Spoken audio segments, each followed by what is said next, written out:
시청자 여러분 안녕하십니까? 목요일 뉴스나우 시작합니다. 미국 국방부가 인도양 공해상에서 잠수함 어뢰로 이란 군함을 격침했다며 며칠 안에 이란 영공도 완전히 장악할 거라고 자신했습니다. 트럼프 대통령은 이란 군사작전에서 10점 만점에 15점의 성과가 있었다고 자평했습니다. 워싱턴 홍상희 특파원입니다. 멀리서 조준한 바다 위 군함에 거대한 폭발이 일어납니다. 군함 한쪽이 산산조각 나고 화염과 함께 서서히 바닷속으로 침몰합니다. 헤그세스 미 국방장관은 스리랑카 근처 인도양 남부 해역에서 이란 해군 호위함 아이리스 대나를 어뢰로 공격했다고 밝혔습니다. Instead, it was sunk by a torpedo. Quiet death. The first sinking of an enemy ship by a torpedo since World War II. 트럼프 대통령을 암살하려 했던 이란 부대 지휘관도 사살했다고 밝혔습니다. 대이란 군사작전 브리핑을 연 헤그세스 장관은 미국이 이기고 있다며 며칠 안에 이란 영공을 완전히 장악해 이란의 방공망을 무력화할 거라고 밝혔습니다. 트럼프 대통령은 전쟁을 시작한 지 일주일도 되지 않았지만 엄청난 진전이 있었다며 군사작전 성과에 대해 만족감을 드러냈습니다. Somebody said on a scale of 10, where would you rate it? I said about a 15. So we're in a very strong position now, and their leadership is just rapidly going. 댄 케인 미 합참의장도 이란의 탄도미사일과 공격 드론 발사 횟수가 첫날에 비해 크게 줄어들었다며 이란의 전력이 약화하고 있다고 분석했습니다. Iran's theater ballistic missile shots fired are down 86% from the first day of fighting, and their one-way attack drone shots are down 73% from the opening days. 백악관은 트럼프 대통령이 이란 공격 이후 쿠르드 무장 세력 지도자들과 통화했다고 확인하면서도 이란 체제 전복을 위해 이들을 지원하기 위한 것이라는 보도는 사실이 아니라고 밝혔습니다. 이란의 지상군을 투입할 가능성에 대해 백악관은 현재로서는 계획이 없다면서도 트럼프 대통령이 테이블에 올라와 있는 선택지를 제거하지는 않을 거라며 여지를 남겼습니다. 워싱턴에서 YTN 홍상입니다. 트럼프 미국 대통령은 이란의 핵무기 보유 시도를 이번 공습의 명분으로 강조하면서 다른 나라의 핵 보유 시도에도 강한 경고의 메시지를 보냈습니다. 미 국방부도 이란의 핵 문제를 다루는 과정이 다른 국가에 충분한 신호가 될 것이며 북한의 핵 문제도 충분히 인지하고 있다고 밝혔습니다. 워싱턴 연결해서 들어보겠습니다. 신윤정 특파원. 네, 워싱턴입니다. 네, 미국이 이란에 대한 대규모 군사작전을 이어가는 상황에서 북한과 관련해서 해석될 수 있는 메시지가 오늘 잇따라 나왔다고요? 네, 먼저 트럼프 대통령은 이란에 대한 군사작전을 설명하면서 미친 사람들이 핵무기를 가지면 나쁜 일이 일어난다고 말했습니다. 이란 핵시설에 대한 미국의 공격이 없었다면 이란은 핵무기를 갖게 됐을 거라며 이같이 밝혔는데요. 트럼프 대통령 발언 먼저 들어보시죠. If we didn't do the B-2 attack a number of months ago, they would have a nuclear weapon. And when crazy people have nuclear weapons, bad things happen. So we're in very good shape now. I want to let you know that, and we will continue forward. 핵무기를 보유하거나 개발하려는 국가들에 대해서 이란에 가해지는 나쁜 일, 즉 군사 공격이 이뤄질 수 있다는 경고 메시지를 보낸 것으로 보입니다. 북한을 지칭한 건 아니지만 트럼프 대통령은 종종 북한을 핵 보유국이라고 말한 만큼 북한에도 적용될 수 있어 보입니다. 다만 백악관은 핵무기 보유를 이유로 이란을 공습한 상황에서 북한에 대한 태세에도 변화가 있느냐는 질문에 입장 변화가 없다고 밝혔습니다. 이란의 핵 개발을 막기 위해 군사 작전을 벌이고 있지만 곧바로 북한에도 적용되는 것은 아니라는 점을 확인한 것으로 보입니다. 네, 그리고 미 국방부는 북핵 문제가 여전히 주요 안보 현안이라는 점을 강조했죠? 네, 엘브리지 콜비 미국 국방부 정책 차관은 트럼프 행정부가 이란을 향한 전면적 군사 작전을 진행 중이지만 북한의 핵 문제도 인지하고 있다고 공개적으로 언급했습니다. 콜비 차관은 관련 세미나에서 미국은 60여 개 핵무기를 보유한 북한에 대해 왜 언급이 없냐라는 질문에 우리는 북한의 그 문제에 대해서 잘 인지하고 있다고 답했습니다. 직접 들어보겠습니다. We did say something about North Korea. We're well aware of that. And that's part of what we our very close alliance with South Korea. 콜비 차관은 이어 강하면서도 대화에 열려있는 입장이라고 덧붙이면서 비핵화 원칙을 유지하면서도 전제 조건 없는 대화에 열려있는 트럼프 행정부의 입장을 재확인했습니다. 이에 앞서 피트 헥세스 미국 국방장관은 이란의 핵 야망을 다루는 과정이 다른 국가에도 충분한 신호가 될 것이라고 말했습니다. 중국이 미국의 이란 침공을 비난하고 있고 북한도 이란을 보호하겠다는 의지를 선언한 데 대한 미국의 대응이 뭐냐는 질문에 이같이 답한 건데요. 헥세스 장관 발언도 들어보시죠. They don't really bear on the case of Iran. We're going to deal with Iran's nuclear ambitions, and that'll send plenty of signals in the process. 트럼프 대통령의 이달 말 방중을 앞두고 북미 대화 가능성이 거론되는 상황에서 북한의 도발을 멈추고 대화 테이블로 나오라는 경고와 압박을 이어가고 있는 것으로 해석됩니다. 지금까지 워싱턴에서 YTN 신윤정입니다. 네, 조금 전 들어온 소식 전해드리겠습니다. 더불어민주당의 주도로 국회를 통과한 법 왜곡죄, 재판 소원제, 그리고 대법관 증언법 등 이른바 사법 3법이 법률안 공포 전 최종 관문인 국무회의 문턱도 넘었다는 소식이 조금 전 들어왔습니다. 전라남도와 광주광역시를 통합해서 광주특별시를 설치하는 내용의 특별법도 처리돼서 오는 6월 지방선거에서 통합단체장 선출이 가능해졌습니다. 또 상장기업이 보유한 자사주 소각을 의무화한 3차 상법 개정안과 재외국민의 국민투표권을 보장하는 국민투표법 개정안도 함께 통과됐습니다. 이재명 대통령은 오늘 중동 관련 상황을 점검하기 위해 개최한 임시국무회의에서 이들 법안을 심의 의결했습니다. 이라크 내 이란 쿠르드 무장 세력이 이란 공격에 나섰다는 보도가 나오면서 전쟁이 본토 지상전으로 번지는 양상입니다. 정권 교체를 노린 승부수라는 분석도 있지만 끝없는 소모전으로 치닫는 장기전의 서막이 올랐다는 경고도 나오고 있습니다. 권영희 기자가 보도합니다. 이라크에 거점을 둔 이란 쿠르드 민병대 수천 명이 국경을 넘어 이란 북서부로 진격했다는 보도가 나왔습니다. 이란 내 소수 민족의 봉기를 유도해 체제를 내부로부터 무너뜨리려는 고도의 전략으로 풀이됩니다. 트럼프 행정부가 지상군 투입 부담을 피하면서 숙련된 쿠르드족을 내세워 저비용 정권 교체를 노린다는 분석이 지배적입니다. 그러나 공식 입장은 차이가 있습니다. 국제법적 책임과 주변국과의 마찰을 피하기 위한 이른바 전략적 부인권 확보 차원으로 보입니다. He did speak to Kurdish leaders with respect to our base that we have in northern Iraq. But as for any report suggesting that the president has agreed to any such plan is completely false and should not be written. 정치권과 군사 전문가들 사이에선 즉각 우려의 목소리가 터져나왔습니다. 명확한 퇴로 없는 혼돈의 늪은 물론 이번 전쟁이 끝없는 소모전으로 치닫는 장기전의 서막이 될 것이란 경고입니다. Is the CIA planning on backing Kurdish rebels to eventually overturn the government and give us a new government in Iran? And who's that going to be? We have walked into a huge mess. This is 이란 역시 저항의 축을 동원해 장기 소모전으로 맞서고 있습니다. 군사적 승리보다 미국의 정치적 피로감이 변수가 될 것이란 분석입니다. They are going to do their very best, just like Hamas and Hezbollah did, of extending the timeline. And we, the U.S. as a nation, we tend to get bored with combat. 쿠르드의 진격은 이란 체제의 전복을 앞당길 결정적인 변곡점이 될 수도 있습니다. 하지만 주변국까지 끌어들이며 중동 전체를 장기전의 수렁으로 몰아넣는 위험한 서막이 될 수 있다는 우려도 커지고 있습니다. YTN 권영입니다. 이란 정보당국이 제3국을 통해 간접적으로 미국 CIA에 물밑 협상을 요청했다는 보도가 나왔습니다. 하지만 미국과 이란 모두 협상은 없다며 강경한 태도를 보이는 데다 당장은 전쟁을 끝낼 생각이 없어 보인다고 뉴욕타임스는 전했습니다. 김잔디 기자의 보도입니다. 미국과 이스라엘이 이란을 향해 공격을 시작한 다음 날 이란 정보당국이 미국 중앙정보국 CIA에 접촉을 시도했다고 뉴욕타임스가 보도했습니다.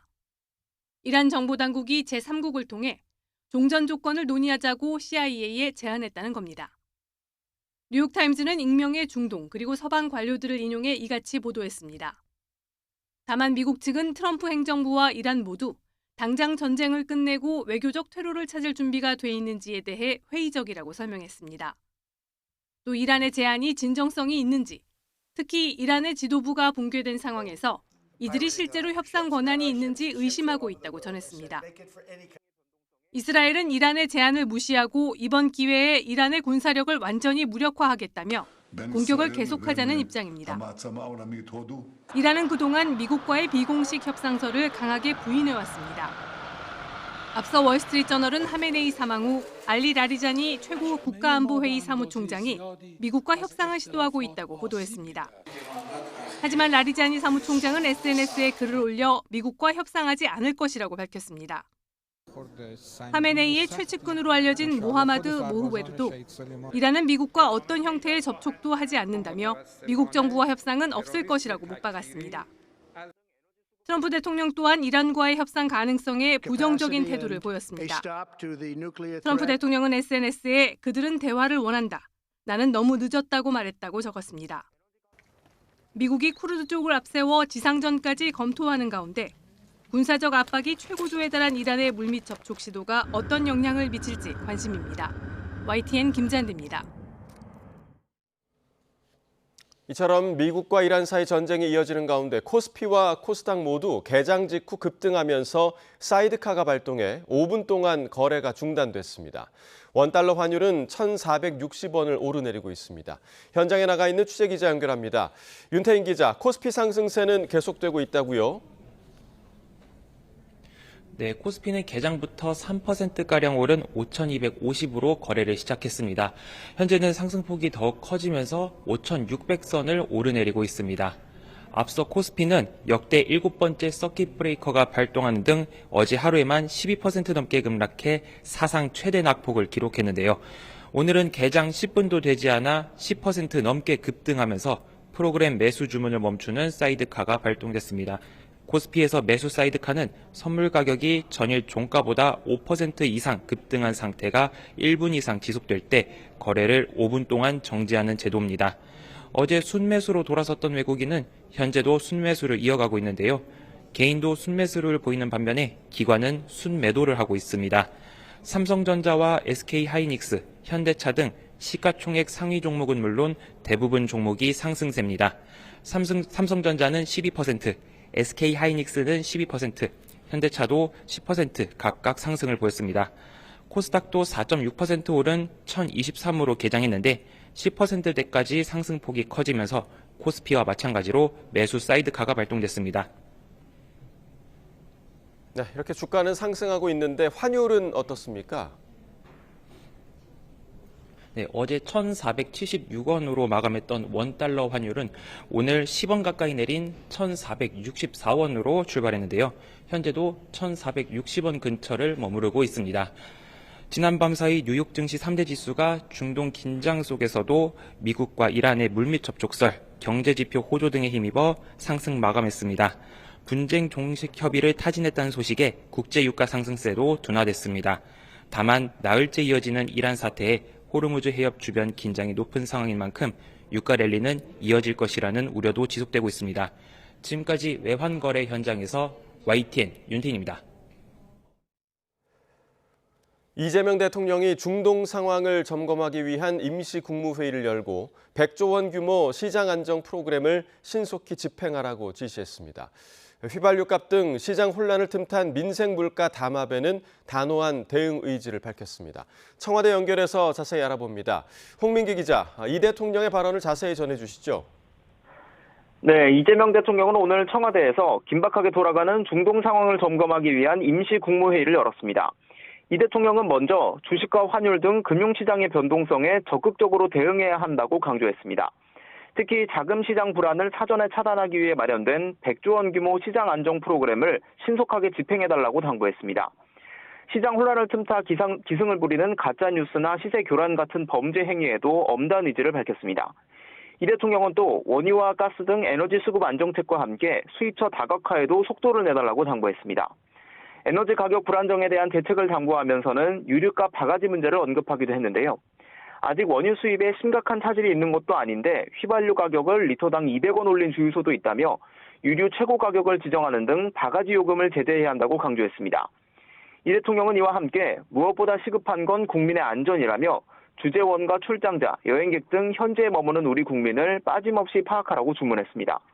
또 만일의 상황에 대비한 비상철수 대책도 군용기나 전세기, 육로교통 등 2중 3중으로 치밀하게 준비해달라고 말했습니다. 구윤철 재정경제부 장관은 이 대통령의 지시에 대해 휘발유 가격을 비롯한 민생물가 담합을 엄단하겠다며 오늘 관계부처 장관회의를 긴급 소집하겠다고 답했습니다. 또 현재 어려움을 겪는 수출 중소기업 지원을 위해 20조 3천억 원 규모 자금을 마련하고 금리 인하와 대출 확대 등 조치도 해나가겠다고 밝혔습니다. 이 대통령은 시장은 심리에 많이 좌우되고 넘어진 김에 쉬어간다는 말도 있다며 지금이 필요한 조정을 겪는 기회 요인이 될 수도 있다고 말했습니다. 그러면서 재생에너지 비중 확대, 수도권 1급 체제 개선 등 우리 경제 체제를 바꾸는 것이 근본적인 해결책이라고 언급했습니다. 지금까지 청와대에서 YTN 홍민기입니다. 이런 가운데 국내 주유소 휘발유 평균 판매 가격이 리터당 1,800원 선을 돌파했습니다.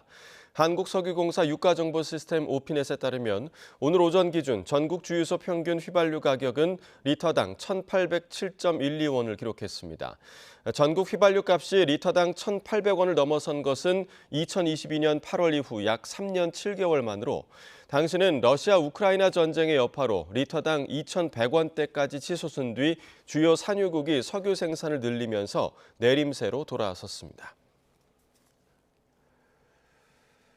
이처럼 유가가 급등한 가운데 김정관 산업통상부 장관은 원유 208일분을 비축했다고 밝히고 이 틈을 탄 사재기 행위를 엄중 경고했습니다.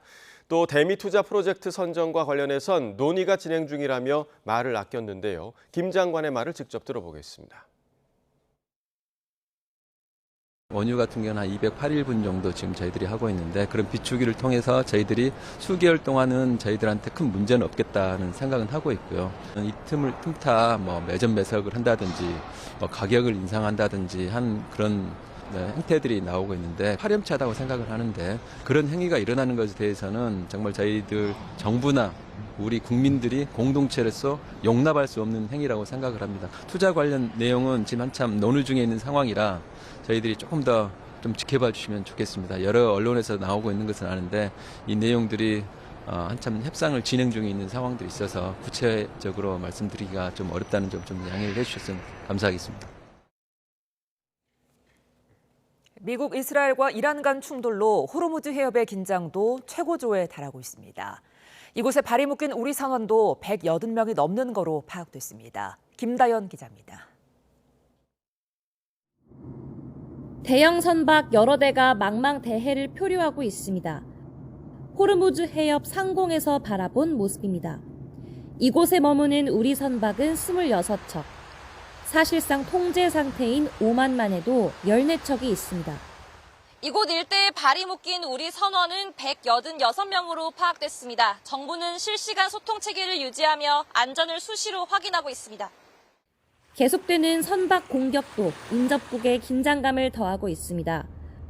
호르무즈 해협 봉쇄를 선언한 이란은 경고를 무시한 선박 10척 이상에 대해 미사일 공격을 단행했다고 주장했습니다. 또 컨테이너선 한 척이 원인 모를 발사체를 맞아 화재가 발생하기도 했습니다. 트럼프 대통령이 유조선 호송 작전을 예고하긴 했지만 현실적으로는 쉽지 않다는 분석이 나옵니다. 중재국으로 안전지대로 여겨졌던 오만의 교민들도 신경이 쓰일 수밖에 없습니다. 이번에 좀 사태로 좀 당황스럽긴 하지만 그래도 아직까지는 좀 잘 대처하고 있는 것 같습니다. 서로도 잘 연락 소통하고 있고. 하늘길 역시 녹록지 않아 두바이나 아부다비에서 오만까지 육로로 넘어온 뒤 일단 무작정 공항에 대기하는 이용객도 여전합니다. 세계 에너지의 핵심 수송로를 둘러싼 긴장이 높아지면서 인근 지역 교민들도 상황을 예의주시하고 있습니다. YTN 김다연입니다. 이란에 머물던 우리 국민 20여 명이 현지 공관의 도움으로 육로를 이용해 인접국으로 무사히 탈출했는데요. 버스가 출발한 직후 테헤란에 공습이 이어져 가슴을 쓸어내리는가 하면 짙은 안개 때문에 이동에 어려움을 겪기도 한 거로 전해졌습니다. 홍선기 기자입니다. 아직 어둠이 거치지 않은 새벽, 이란에 머물던 한국인과 현지인 가족, 그리고 공관 직원 등을 태운 버스가 서둘러 테헤란을 떠납니다. 현지 대사관 관계자는 버스가 출발하고 얼마 지나지 않아 테헤란 시내에 공습이 이어지면서 곳곳에 연기가 피어올라 가슴을 쓸어내렸다고 전했습니다. 장장 1000km에 달하는 이동 경로에는 짙은 안개가 끼어서 속도를 내기도 어려웠습니다. 1박 2일에 걸쳐 투르크메니스탄 국경에 도착했지만 끝이 아니었습니다. 투르크메니스탄 측에서 우리 국민 현지인 가족들의 이란 국적을 문제 삼아 이들의 입국을 허가하지 않은 겁니다. 현지 공관 직원들이 투르크메니스탄 측을 끈질기게 설득한 끝에야 입국 허가를 받아 국경을 넘을 수 있었습니다. 이렇게 현지 공관의 도움을 받은 한국인들의 탈출이 이어지고 있지만 중동 지역에는 여전히 많은 우리 국민의 발이 묶여 있습니다.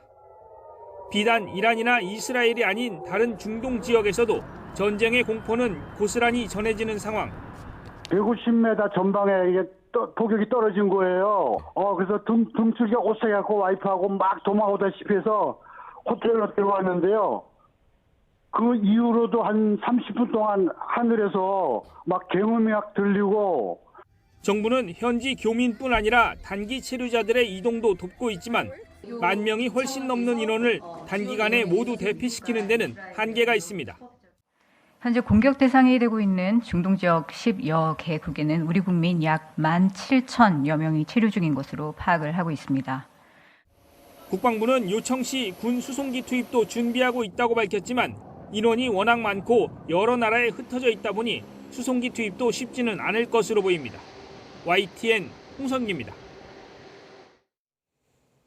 중동 사태 여파로 두바이 공항 운항 차질이 이어지는 가운데 현재 체류하던 우리 관광객 79명이 오늘 잇따라 귀국합니다. 여행업계에 따르면 하나투어와 모두투어 고객 일부가 대만 타이베이를 경유하는 대체 항공편을 이용해 오늘 오후와 내일 새벽 사이 인천공항에 도착할 예정입니다. 다만 두바이에 남아있는 우리 관광객 300여 명은 직항편 결항 등으로 귀국편 확보에 어려움을 겪고 있습니다. 여행사들은 관광객들을 대만이나 동남아 지역으로 이동시킨 뒤 귀국시키는 방안을 추진하고 있으며 항공편을 구하지 못할 경우 육로 이동도 검토하고 있습니다. 여행업계에서는 상황이 장기화할 가능성에 대비해 전세기나 정부 차원의 특별기 투입 필요성도 나오고 있습니다. 두바이로 전지 훈련을 떠났던 우리 골프 선수들은 어젯밤에서야 무사히 귀국했습니다. 갑자기 터진 전쟁 상황에 마음을 졸이다 우리 땅을 밟고 나서야 비로소 안도했다는데요. 직접 화면 보시겠습니다. 쿵 하는 소리 이런 소리 많이 들었던 것 같아요. 근데 시작되고는 밖으로 잘 안 나가고 숙소에 계속 있었어요. 어제까지만 해도 못 올 줄 알았는데 다행히 운 좋게 올 수 있어가지고 좋습니다 지금. 밤에 미사일들 날아다니고 드론 같은 거 날아다니긴 했어요. 오기 전날? 이틀 전? 그때쯤에 차오를 약간 소리가 크게 들리고. 사실 타지이다 보니까 할 수 있는 것도 많이 없어서 좀 많이 불안했던 것 같아요. 그리고 이제 소리도 이제 폭발음 같은 것도 많이 들리다 보니까 그냥 안정되길 바라는 마음밖에 없었던 것 같아요. 경찰이 중동 지역에 발이 묶인 우리 국민 귀국을 지원하기 위해 정부 합동 신속 대응팀 6명을 파견합니다. 경찰청은 오늘 외교부와 협의를 통해 내일 새벽 0시쯤 현지 전문가로 구성된 정부 합동 신속 대응팀을 오만과 두바이에 각각 3명씩 모두 6명을 파견할 예정이라고 밝혔습니다. 이들은 현지에서 교민 출국 수속 등 행정 지원을 도울 예정입니다. 북한 김정은 국무위원장이 이틀 연속 신형 구축함인 최현호를 찾아 해상 핵무력을 과시했습니다. 이란이 미국의 공습을 받은 이후 김 위원장의 첫 군사 행보인데 이번 사태와 무관치 않아 보입니다. 이종원 기자입니다. 김정은 국무위원장이 연안을 가로지르는 함정 갑판 위에 서 있습니다. 북한 매체들은 김 위원장이 연이틀 남포 조선소에 있는 구축함 최현호에 올라 작전 수행 능력을 직접 파악했다고 보도했습니다. 특히 최현호에서 미사일 여러 발이 연속 발사되는 모습도 공개했는데 함대지 전략 순항 미사일 시험 발사가 성공적으로 진행됐다고 강조했습니다. 김 위원장은 해군의 핵무장화가 만족스럽게 수행되고 있다며 막강한 공격력을 갖추게 됐다고 자평했습니다. 우리의 방위력 강화에 위구심을 가지는 세력이 있다면 그들은 곧 우리의 적이라는 것을 의미한다. 나는 가장 강력한 해군을 건설할 것이다. 최룡해 최고인민회의 상임위원장의 부친이자 김일성의 빨치산 동료의 이름을 딴 최연호는 북한의 첫 번째 5,000톤급 신형 구축함으로 지난해 4월 진수됐습니다. 북한은 해마다 이 같은 수상함을 2척씩 건조하겠다고 선언한 상태로 김 위원장은 이번 방문 기간 또 다른 구축함 건조 현황도 점검했습니다. 김 위원장의 최연호 방문은 이란 사태가 발생한 뒤에 나온 첫 군사행보인데 북한 매체들은 9차 당대회에서 결정된 해군 현대화 과업들을 명분으로 내세웠습니다. 그러나 시험 발사한 미사일이 핵탄두 탑재가 가능하고 괌이나 오키나와 등 미군 핵심 기지까지 도달이 가능한 사거리를 고려하면 이란 사태와 무관치 않다는 분석이 나옵니다. 이란 하메네이와 다르다. 본인들은 핵무기와 함께 전략적 타격 능력이 있다. 전략 순항 미사일은 핵탄두 탑재가 가능한 무기거든요. 우리 군도 북한 남포 일대에서 발사된 순항 미사일 여러 발을 포착했습니다. 군은 굳건한 한미연합 방위태세로 북한군의 동향을 예의주시하면서 어떠한 도발에도 압도적으로 대응할 수 있는 능력과 태세를 유지하고 있다고 강조했습니다. YTN 이정원입니다. 중동 사태로 경제 불확실성이 커지는 가운데 더불어민주당은 경제계와 간담회를 열어 대응 방안 등을 논의했습니다. 국민의힘은 청와대 앞에서 의원 총회를 열고 사법 3법에 대한 대통령의 거부권 행사를 촉구했는데요. 자세한 내용 국회 연결해 알아봅니다. 김다현 기자. 네, 국회입니다. 예, 국회에서도 중동 사태가 가장 큰 현안일 텐데 집권 여당에서 다양한 지원책이 나왔다고요? 네, 그렇습니다. 이재명 대통령이 국무회의에서 언급한 정부의 100조 원대 시장 안정 프로그램은 오늘 아침 민주당과 경제계 간담회에서도 나온 이야기입니다. 중동 정세가 급격히 악화하며 우리 경제에 미칠 파장을 두고 우려가 커지는 가운데 민주당은 경제계와 간담회를 열었는데요. 한정혜 정책위의장은 먼저 100조 원 규모의 중동 프로젝트가 지연되거나 자초될 가능성도 무시할 수 없다면서 중동의 지정학적 불안이 장기화하는 것에 대비해야 한다고 강조했습니다.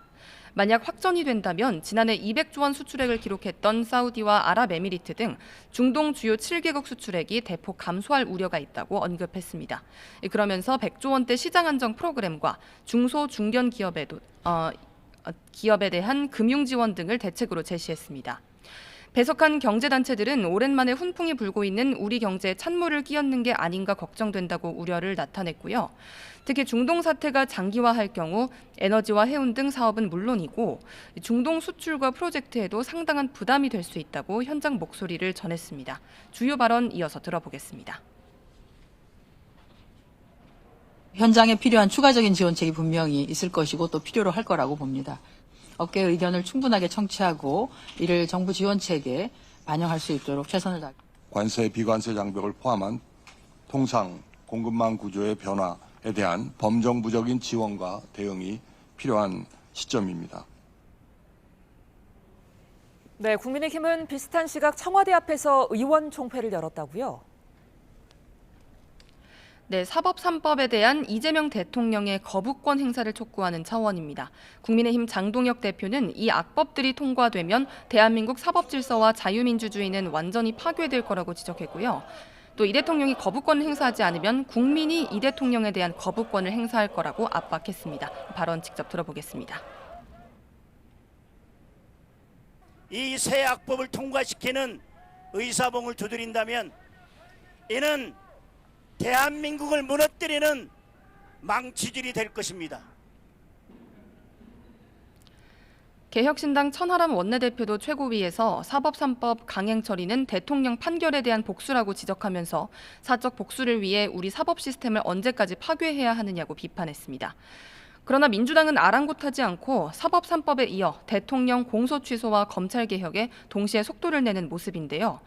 공소 취소를 위한 국정조사추진위원회는 오늘 오후 전체 회의를 열어 김성태 전 쌍방울 회장의 녹취 보도를 근거로 이 검찰의 조작 기소를 비판할 걸로 보입니다. 또 당정 조율을 거친 공소청, 중수청 법안이 국회에 제출된 만큼 법안 처리에도 만전을 기한다는 계획입니다. 지금까지 국회에서 전해드렸습니다. 쿠팡 사건 불기소 외압 의혹과 관봉권 띠지 분실 의혹을 수사해온 상설특검이 오늘 활동을 종료합니다. 특검은 오늘 브리핑을 열고 90일간의 수사 결과를 발표할 예정인데요. 취재기자 연결합니다. 안동준 기자, 오늘 브리핑 몇 시에 열립니까? 네, 상설특검은 오늘 오후 2시 브리핑을 열고 90일간 수사 결과를 발표합니다. 안권섭 특별검사가 전반적인 내용을 먼저 발표하고 사건별로 담당 특검부가 수사 결과를 설명할 예정입니다. 특검은 인천지검 부천지청이 쿠팡 풀필먼트 서비스의 퇴직금 미지급 사건을 불기소 처분한 것과 관련해 지휘부가 외압을 행사했다는 의혹을 수사해왔습니다. 또 서울 남부지검이 건진법사 전성배 씨에게 압수한 한국은행 관봉권의 띠지와 스티커를 고의로 분실했다는 의혹도 수사 대상에 포함됐습니다. 네, 쿠팡 외압 의혹은 이미 일부 결과가 나왔죠? 네, 그렇습니다. 특검은 먼저 쿠팡의 퇴직금 미지급 사건과 관련해 엄성환 전 대표와 정종철 현 대표를 퇴직금법 위반 혐의로 기소했습니다. 앞서 인천지검 부천지청이 이 사건에 혐의가 없다고 보고 불기소 처분한 것과 정반대 처분을 내렸습니다. 특검은 이 과정에서 지휘부의 외압이 실제로 있었다고 판단했는데요. 이에 따라 어미준 당시 부천지청장과 김동희 당시 차장검사를 직권남용 혐의로 재판에 넘겼습니다. 이들은 주인 검사였던 신가영 검사에게 사건 처분 과정을 문지석 당시 부장검사에게 보고하지 못하게 하고 그 결과 문 검사의 수사 권한을 방해한 혐의를 받습니다. 다만 이들이 외압을 행사한 배경이나 쿠팡의 사건 무마 청탁이 있었는지 등은 아직 빈칸으로 남았습니다. 네, 관봉권 띠지 의혹은 아직 결과가 나오지 않았죠? 네, 관봉권 띠지 의혹과 관련해 특검은 아직 기소 여부를 밝히지 않았습니다. 특검은 그간 신은석 당시 서울 남부지검장을 참고인 신분으로 이희동 당시 남부지검 1차장 검사를 피의자 신분으로 불러 조사했는데요. 윗선으로부터 은폐 지시 등이 있었는지 조사했지만 아직 별다른 혐의점이 공개적으로 밝혀지지는 않았습니다. 특검이 오늘 브리핑을 통해 해당 의혹을 불기소 처분할지 혹은 경찰로 사건을 넘길지 밝힐 전망입니다. 지금까지 사회부에서 YTN 안동준입니다.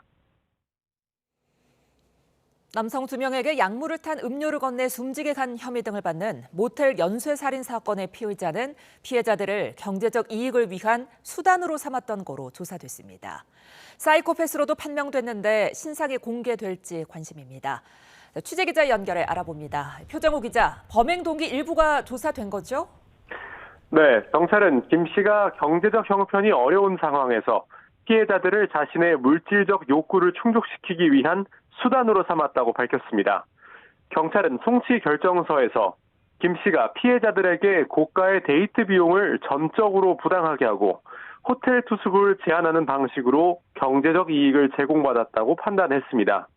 이후 피해자들이 대가를 요구하면 이를 피하려고 미리 준비한 약물을 사용하기로 마음먹었다고 밝혔습니다. 경찰은 남성들에게 건넨 약물이 살인의 도구가 될 수 있다는 걸 김 씨가 어느 정도 예견하고 있었다고 봤습니다. 네, 피해자의 사인도 확인됐다고요? 네, 국립과학수사연구원 부검 결과 지난달 9일 숨진 두 번째 사망 피해자의 사인은 급성 약물 중독으로 확인됐습니다. 경찰은 최근 국가수로부터 피해자 몸에서 피의자가 음료에 탄 수면 유도 성분이 검출됐다는 부검 결과를 통보받았습니다. 김 씨는 지난해 8월부터 외상 후 스트레스 장애 치료를 위해 한 정신의학과에서 향정신성 의약품 수면제 등을 처방받은 걸로 조사됐습니다. 김 씨는 수면 유도 성분의 알약을 미리 집에서 가루 형태로 만든 뒤 숙취해소제에 섞어서 가방에 숨겨 범행을 저지른 걸로 파악됐습니다. 피해자의 신상이 공개될지도 관심이죠? 네, 먼저 경찰은 김 씨에 대한 진단평가 결과 반사회적 인격장애, 즉 사이코패스로 분석됐다고 밝혔습니다. 김 씨는 충동성과 공감 부족 등과 같은 사이코패스 특성을 진단하는 검사에서 기준치인 25점을 넘었는데 정확한 점수는 공개되지 않고 있습니다. 김 씨의 신병을 넘겨받은 검찰은 신상정보 공개 여부를 논의하기로 했습니다. 다만 비공개 심의이기 때문에 구체적인 일정은 공개하기 어렵다는 입장입니다. 지금까지 사회부에서 YTN 표정호입니다.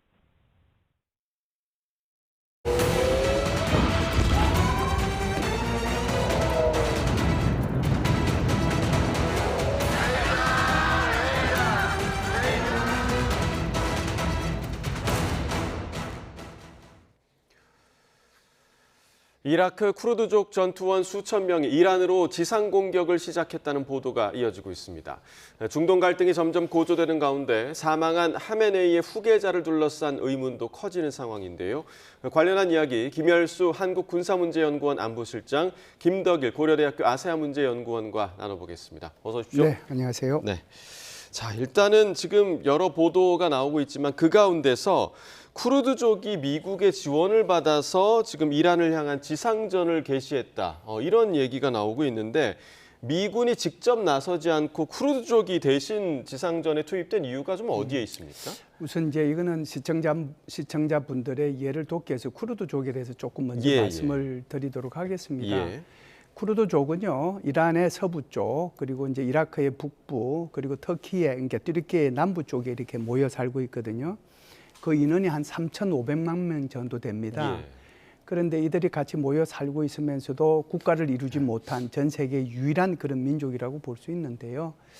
이제 이란 같은 경우에는 이란의 페르시아인들이거든요. 그 페르시아인들이 전체 인구의 한 55% 정도 차지하고요.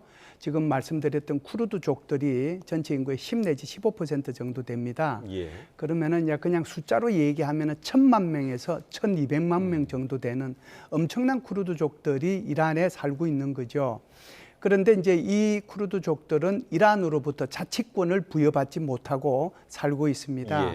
그래서 이제 이들이 원하는 것은 자치권을 원하는 것이죠. 그런데 이번에 마침 이제 미국이 이란을 공습을 하니까 이 기회를 이용할 수도 있는 거잖아요. 그래서 아마 미국하고 여기 이 쿠르드족들하고 아마 무슨 회의를 했거나 그렇자면은 전화를 통했다는 얘기도 있어요. 그래서 아마 이제 이렇게 좀 군대를 투입을 해라 뭐 이렇게 얘기를 했는데 지금 나오는 보도를 보면 오히려 이란의 쿠르드족들이 이란 정부를 향해서 공격을 해서 나가는 것이 아니고 이라크의 쿠르드족들이 이란 국경선을 넘어서 이렇게 지나가고 있다고 얘기하고 있거든요. 그래서 이 부분에 대해서는 조금 사실관계가 좀 필요한데 이라크의 쿠르드족의 입장에서는 그런 일이 없다라고 얘기를 하고 있고 그렇기 때문에 이것은 사실 좀 더 팩트 체크가 필요한 사항이다 이렇게 보는데 어찌됐든 만일에 쿠르드족들을 이렇게 먼저 이렇게 군대를 투입을 이렇게 하게 되면 이란으로서는 굉장히 복잡한 상황에 직면하게 되는 거죠. 이란과 이스라엘부터 지금 공습을 받고 있는 데다가 사실상 지상 부대로서의 이 쿠르드족들이 내려오게 되면 이란은 내후 외환에 쌓이게 되는 거거든요. 그런 목적이 좀 있지 않는가 이렇게 봅니다. 자, 쿠르드족에 대해서 좀 자세히 설명을 해주셨는데 조금 전에 이제 자치권 이야기도 하셨지만 만약에 정말 미국과 쿠르드족이 이런 연결을 통해서 이렇게 쿠르드족에 개시한 그런 상황이 되었다면 아무 조건 없이 들어갈 수 있는 건 아니지 않겠습니까? 만약에 조건이 있다면 어떤 조건을 좀 예상을 하십니까? 조건이 있다면 이를테면 폭넓은 자치 같은 경우는 생각해 볼 수 있을 것 같은데요. 제가 조금 이 사태는 조금 우려하는 게 물론 지상군을 투입해야지만 지금 압도적인 공군력과 해군력으로서 지금 이란을 좀 제압하고 있습니다. 미국과 이스라엘이 지상군을 투입해야지 이제 확실한 승리를 얻을 수 있겠죠. 그렇지만 이제 미군의 손실을 하지 않고서 이제 쿠르드족의 힘을 빌리겠다 이런 이제 작전으로 볼 수 있겠는데요. 제가 우려하는 건 예를 들어서 이제 이라크에 있는 쿠르드족이 넘어가는 경우입니다. 이럴 경우에는 이제 문제가 복잡해지게 되는 거죠. 정말 이라크까지도 지금 이 전쟁에 연루가 될 가능성이 매우 높아 보이고요. 특히나 이렇게 쿠르드 같은 이런 무장 조직들이 이렇게 활동을 하게 되면 가장 경계하는 국가가 또 튀르키예입니다.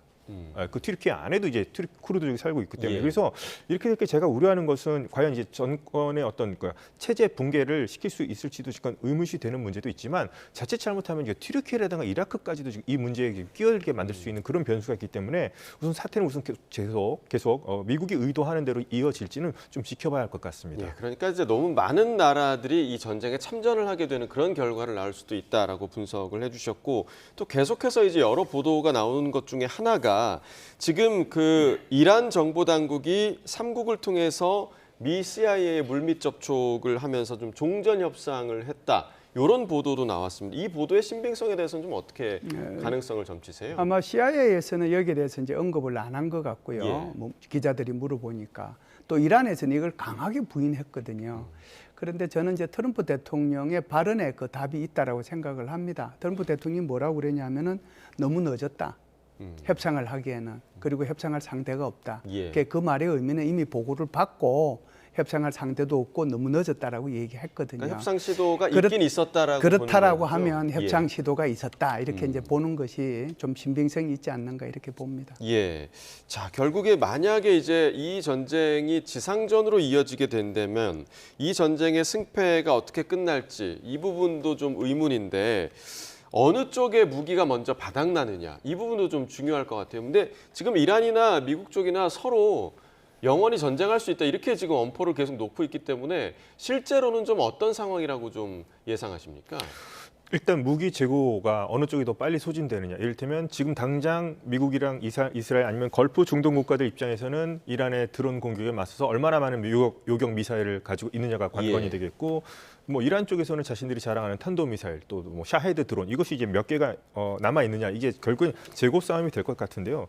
제가 봤을 때는 뭐 이란이 조금 더 불리하지 않을까 그런 느낌이 듭니다. 왜냐하면 미국도 뭐 민주주의 국가이기 때문에 뭐 이런 전쟁이 계속될 경우에는 뭐 국내로부터 트럼프 대통령의 입지를 뭐 타격을 줄 수 있는 그런 정치적 위기가 올 수도 있겠습니다만 이란 같은 경우는 지금 아까도 이제 언급이 됐던 것처럼 내후 외환에 지금 시달리고 있습니다. 불과 지난 1월 달에 엄청난 반정부 시위도 일어났었고요. 그 시위가 일어났던 원인도 경제가 완전히 파탄난 상태였기 때문이거든요. 예. 그렇기 때문에 지금 이란이 과연 이 장기전, 예를 들면 장기전으로 끌고 가는 목적이 있는데 과연 재고가 얼마나 남았을 것인가 아니면 이것을 더 보충 생산할 수 있을 거냐 그런 측면에서 봤을 때는 제가 봤을 때 이란이 조금 더 불리하지 않을까 저는 그렇게 생각합니다. 이란이 불리할 거라고 지금 예상을 해주셨는데 실장님 좀 어떻게 보십니까? 예, 저는 뭐 이란이 많이 불리할 거라고 저는 생각을 해요. 왜 그러냐면 어제 이제 케인 합참의장이 이렇게 공식적으로 발표한 내용에 그 답이 다 들어있다라고 봅니다. 예. 그래서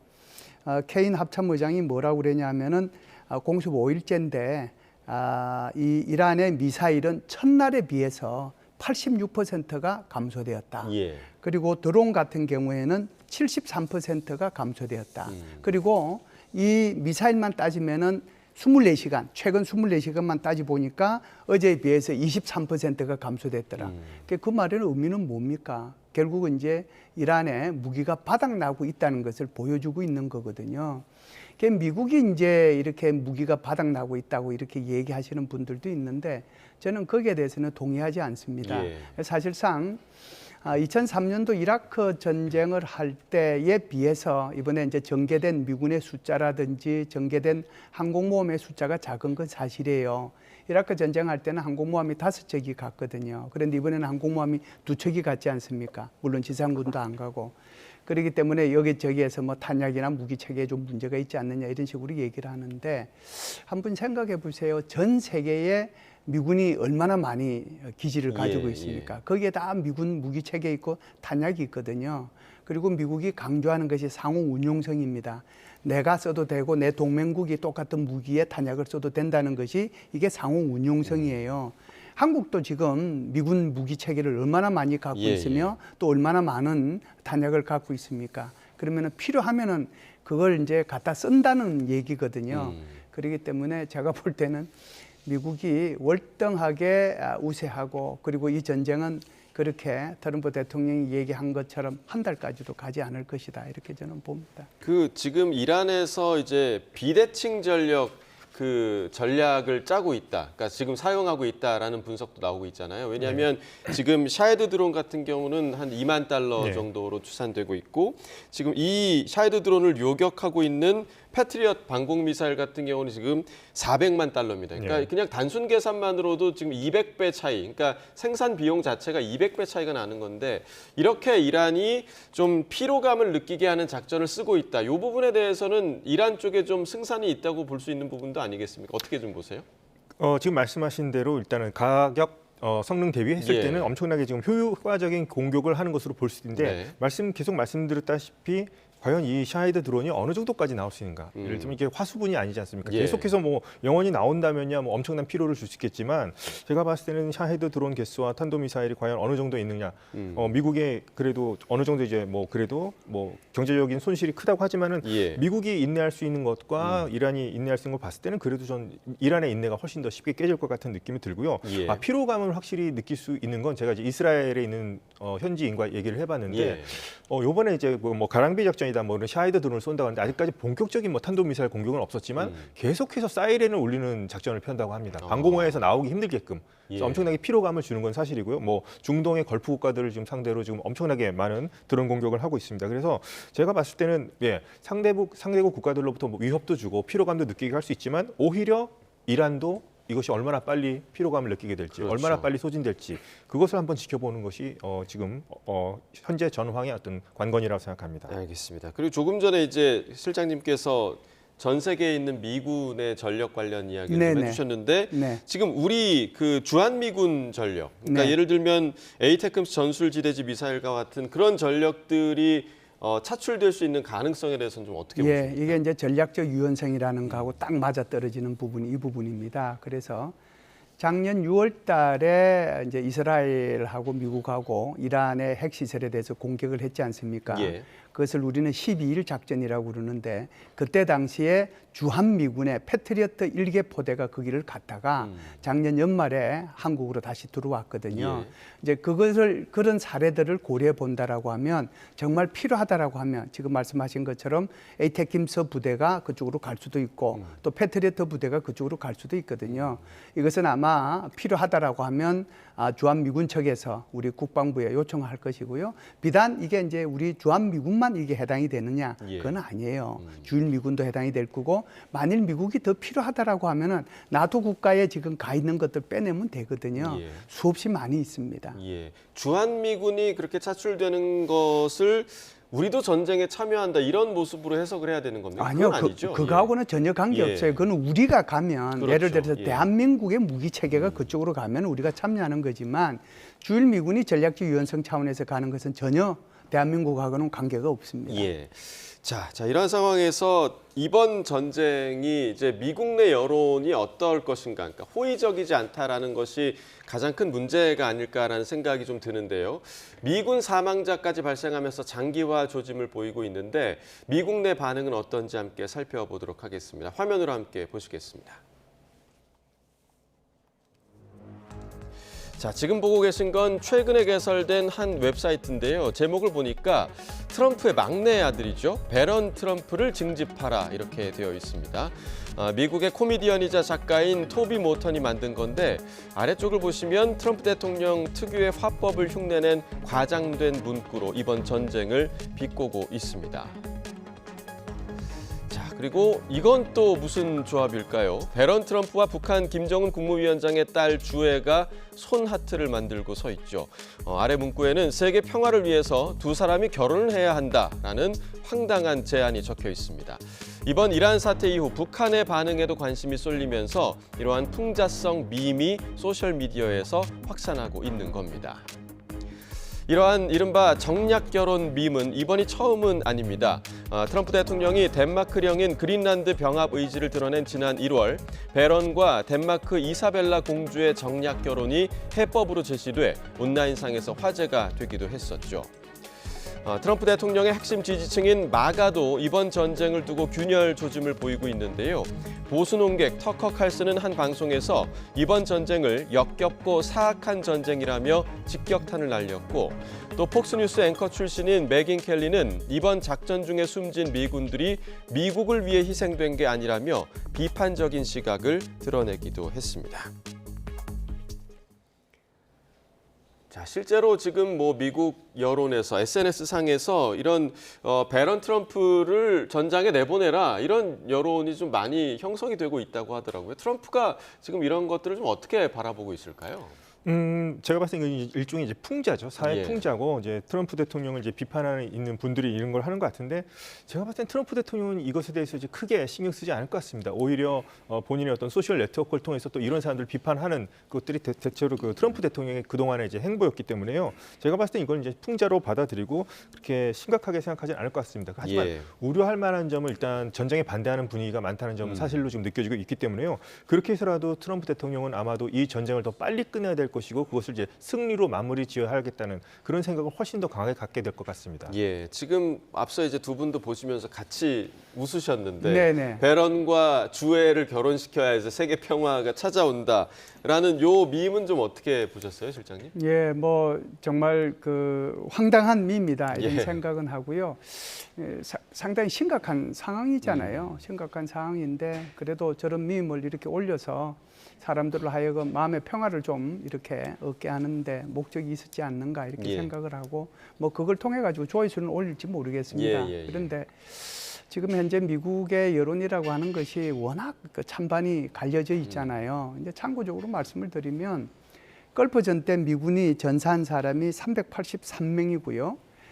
그다음에 아프가니스탄전 2001년도죠. 그때부터 해서는 2,461명이 예. 전사했고 그리고 2003년도 이라크전 때는 4,431명이 전사했거든요. 예. 지금 이번에 공습을 통해서 뭐 안타깝게도 미군 6명이 지금 전사를 한 상황인데 이것을 가지고 지금 또 이제 이게 논란이 되고 있거든요. 워낙 이제 반대하는 사람들이 한 60% 되다 보니까 이런 밈들이 이렇게 SNS에서 돌아다니는 것 같습니다. 예. 그리고 또 이제 그 마가, 그러니까 네네. 트럼프 핵심 지지층인 마가에 속해 있는 그런 인물들도 반대 목소리를 내고 있거든요. 그렇죠. 이 부분은 트럼프 대통령이 조금 들어야 하는 부분이 아닐까 생각이 좀 드는데요. 이제 사실상 미국 공화당을 몇 개의 이제 이 팀으로 이렇게 나눌 수가 있어요. 예. 그러니까 소위 말해서 이제 아메리카 퍼스트를 주장하는 팀이 있고, 그다음에 지금 말씀하신 것처럼 마가 팀이 있고, 예. 그냥 전형적인 보수주의자 이런 식으로 이제 나눌 수가 있는데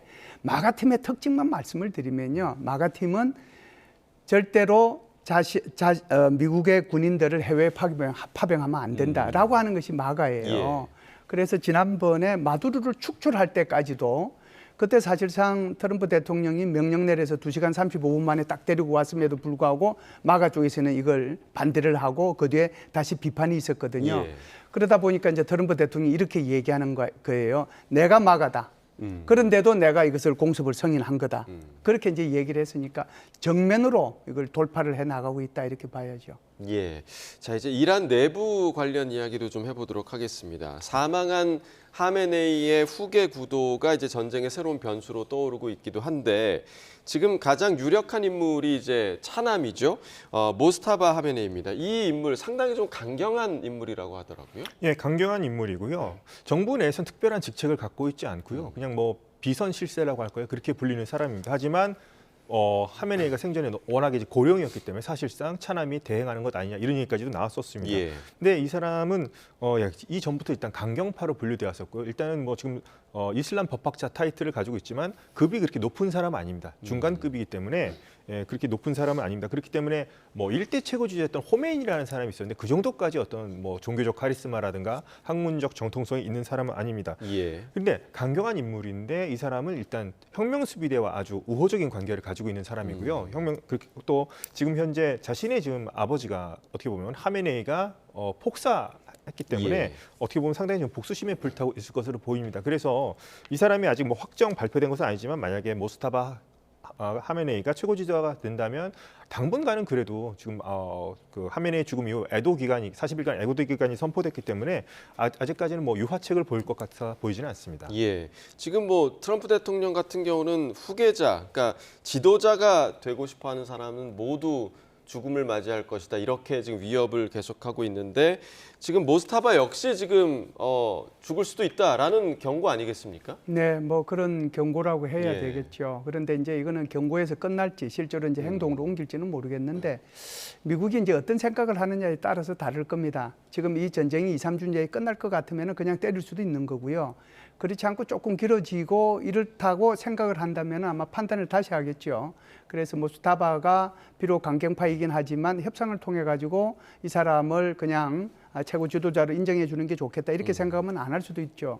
예를 들면 이제 우리가 이것을 이제 베네수엘라 모델이라고 볼 수 있는데 베네수엘라에서 마두로만 이렇게 축출을 하고 그 뒤에 이제 부통령이 지금 대통령 임시 대통령을 하면서 모든 조직을 그대로 살려놓고 거기서 미국의 이익만 지금 빼내고 있는 거잖아요. 그러니까 이제 이란 같은 경우에도 여기에 지금 강경파가 될지 모르지만 그 사람을 그대로 두고 미국이 필요로 하는 이익, 그러니까 핵무기 못 만들게 하고 그리고 석유에 대한 통제권을 어느 정도 가지고 그러면은 이익이 되는 거거든요.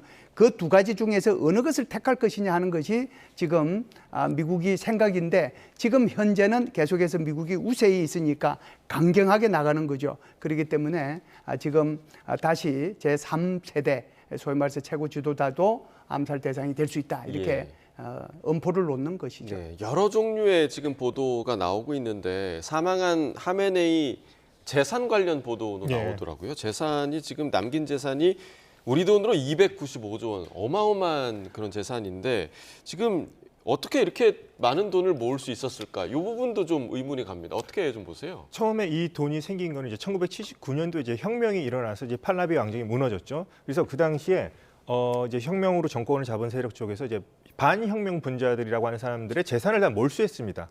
그래서 거대한 일단 재단을 이제 호메이니가 이제 죽고 나서 만들었는데 이것을 이제 하메네이가 최고 지도자의 자신 어떤 개인 금고로서 사용했다고 보시면 될 것 같아요. 원래는 이제 뭐 빈민 구제를 위한 재단으로 시작됐다가 이제 거대한 기업으로 발전하게 된 건데요. 이것이 하는 그 정책 같은 걸 보면은 이제 뭐 비자금 같은 것들 만든다든가 뭐 유령 회사를 만든 이런 식으로 해서 뭐 부동산 투자를 한다 이런 목적으로 해서 상당히 이 규모를 늘려온 것으로 지금 볼 수 있겠습니다.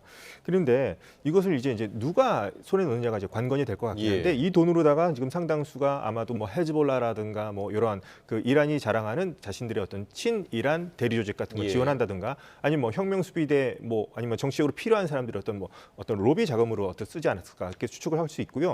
과연 이 세타드라고 하는 이 개인 재산, 기업이라고 할 수 있는 이것을 이제 누구 손에 넣느냐, 누가 이제 장악하느냐, 그것을 한번 이란 내에서 어떻게 펼칠지를 한번 지켜봐야 할 것 같습니다. 아마 이제 모스타바가 최고 지도자가 되면 모스타바에게 승계가 될 것인가 이 부분도 좀 궁금해지는 대목이고 만약에 모스타바가 실제 후계자가 된다면 이란의 지금 그 핵 개발 관련 프로세스는 어떻게 될 것인가? 어떻게 좀 전망하십니까? 이런 거죠. 그러니까 아까도 이제 우리가 논의가 있긴 했습니다만은 이란에서 협상하자라고 제의가 있었다. 그러니까 이제 트럼프 대통령이 협상하기에 너무 늦었다. 이렇게 이제 얘기했던 것처럼 협상의 가능성은 열려 있거든요. 제가 볼 때는 지금 이란의 이런 극초음속 미사일을 제외한 나머지 미국이나 이스라엘을 때릴 수 있는 그러니까 걸프 지역에 있는 미군 기지나 이스라엘을 때릴 수 있는 그런 그 드론이나 또는 미사일은 급격히 숫자가 줄어들고 있단 말이죠. 재고가 바닥나고 있는 상황이기 때문에 미국이 이제 여기에 대해서 좋다 그러면 협상에 나와라. 협상이 나오는데 조건이 있다. 그게 바로 핵 문제는 안 된다. 그러니까 핵은 포기해라. 60% 농축한 거 300kg 너희들 갖고 있는데 그거 미국으로 보내라. 그렇지 않으면 희석시켜라. 뭐 이런 식으로 이제 협상은 할 수 있다라고 생각을 해요.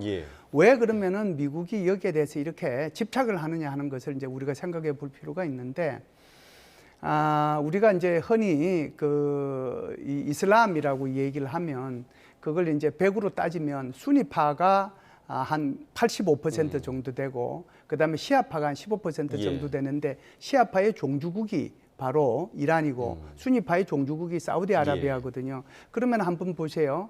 이 15% 되는 시아파에서 핵무기를 가지고 나머지 수니파는 하나도 핵무기가 없어요. 그러면은 그 지역 중동 전체의 패권국은 누가 되겠어요? 당연히 이란이 되는 거잖아요. 미국은 이 패권국이 되는 것을 막고 싶은데 그 목적이 있는 거예요. 그렇기 때문에 이제 이 부분이 가장 큰 걸림돌이 되지 않겠는가. 이 부분만 슬기롭게 해결이 되면 협상에서 뭐 타결이 안 될 이유는 전혀 없다 이렇게 봅니다. 자, 그리고 이제 근본적으로 미국과 이스라엘이 왜 이 시점에 이란을 공격을 했는가? 그 시점을 두고도 여전히 의문이 존재하는 상황인데 최근에 미국 그 마코 루비오 국무장관이요. 미국이 이란에 대한 이스라엘의 군사 작전 때문에 이란을 공격했다 이런 말을 했다가 다시 뒤집기도 하는 일이 있었습니다. 그 내용 잠깐 들어보겠습니다. If we stood and waited for that attack to come first before we hit them, we would suffer much higher casualties. And so the president made the very wise decision. We knew that there was going to be an Israeli action. We knew that that would precipitate an attack against American forces. Once the president made a decision that negotiations were not going to work, that they were playing us on the negotiations, and that this was a threat that was untenable, the decision was made to strike them. That's what I said yesterday, and you guys need to play it. And if you're going to play these statements, you need to play the whole statement, not clip it to reach a narrative that you want to do, all right?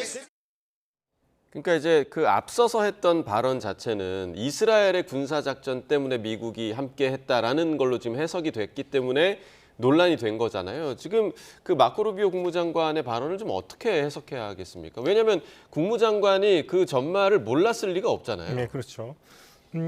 지금 뭐 원래부터 트럼프 대통령을 싫어했던 사람은 뭐 말할 것도 없고요. 현재 이제 마가라고 아까 말씀드렸던 미국을 다시 위대하게 하는 이 사람들도 트럼프에 대해서 비판을 했던 것 자체가 이것이 미국을 위한 전쟁이 아니라 이스라엘을 위해서 지금 우리가 대신 싸워주는 거 아니야? 이런 비판이 있었는데 마침 이 루비오 국무장관이 이제 그런 발언을 했기 때문에 이제 말을 지금 번복한 걸로 느껴지는데요.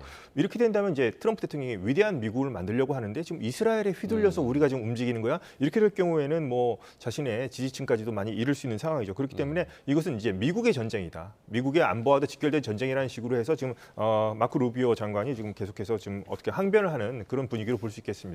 예. 그리고 이제 그 얘기도 있었습니다. 그러니까 네타냐후 총리가 트럼프 대통령에 전화를 해서 이란 지도부가 모이는 일정을 알려줬다. 그러면서 공격이 이루어졌다라는 얘기도 있었는데 이 부분 좀 어떻게 보세요? 뭐 내밀한 것까지 저는 알 수는 없고요. 그냥 추론을 해보면 이렇습니다. 트럼프 대통령이 한 발언에서도 이제 또 답이 있다라고 생각하는 것이요. 모든 것이 계획보다 앞서가고 있다고 그랬거든요. 그래서 계획은 뭐고 앞서가는 건 뭘까 이렇게 생각해 볼 수 있는데 계획은 아마 이런 것이었을 겁니다.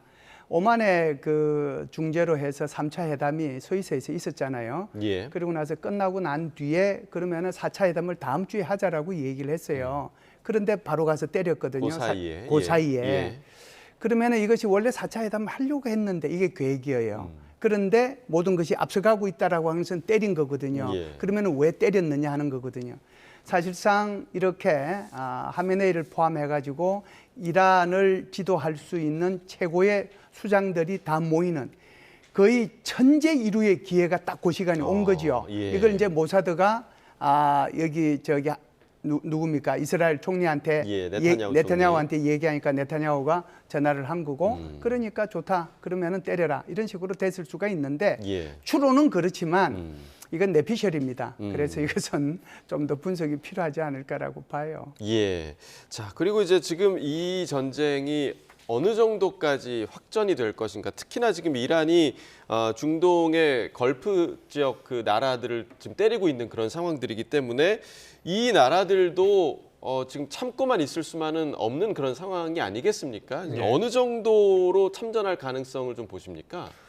지금 이런 걸프 이 국가들은 이제 왕정 국가니까요. 어떻게 보면 이제 국민들의 어떤 뭐 민주주의적 압력은 덜할 수 있지만 지금 이렇게 자꾸 당하는 모습을 보여준다면 이제 뭔가 보여줘야 되는 그 모습을 하긴 합니다. 때가 되긴 했는데 제가 봤을 때는 그렇게 참전할 가능성은 뭐 할 수도 있겠지만 현재로서는 높아 보이진 않습니다. 우선은 미국과 이스라엘의 어떤 공조화에서 어떤 체계적으로 좀 작전이 이루어지는 것이 어떻게 보면 이들 국가들이 오히려 더 바라는 걸 수도 있거든요. 뭐 마음은 뭐 굴뚝 같겠습니다만은 오히려 미국과 이스라엘이 자신이 뭐 희생을 감수하면서 이것도 희생을 감수해야 되니까요. 자신이 직접 희생을 감수하기보다는 미국과 이스라엘이 자신들을 대신해서 어떻게 이란을 좀 계속 공격해서 좀 많이 약화시켜주기를 그런 바라는 쪽으로 가지 않을까 저는 그렇게 생각합니다. 예. 자, 그리고 이제 호르무즈 해협의 봉쇄 선언 자체가 지금 세계 경제에 큰 영향을 미치고 있는 그런 상황인데 미국에서 직접 호송 방어를 하겠다 이런 뜻도 밝혔거든요. 근데 이게 현실적으로 가능한 겁니까? 예, 현실적으로 저는 가능하다고 봐요. 그래서 아마 해군에서 여기에 대해서 보고를 했을 걸로 생각을 하는데요. 뭘로 가능하느냐 하면은 결국은 레이저 무기가 이제 되는 거거든요. 레이저 무기를 빛으로 쏴서 녹여버리는 거잖아요. 그래서 미 함정에 이미 이것이 배치된 게 몇 개가 있습니다. 하나는 이제 하드킬이라고 하는 것이 있고 하나는 소프트킬이라고 하는 것이 있는데요. 하드킬이라고 하는 것은 직접 날아오는 드론을 갖다가 녹여버리는 거거든요. 이게 이제 US 프레벌호 여기에 이제 탑재가 돼 있는데 이게 고출력 레이저 헬리오스라고 하는데 60kW급입니다. 이게 이제 한꺼번에 가서 쏴서 떨어뜨리는 건데요. 최근에 드론 4대를 한꺼번에 떨어뜨렸던 최근이죠. 그러니까 이번 전쟁이 아니고 실제로 이제 이것이 증명이 한번 됐고요. 그게 이제 그 배가 이제 가문되는 거거든요.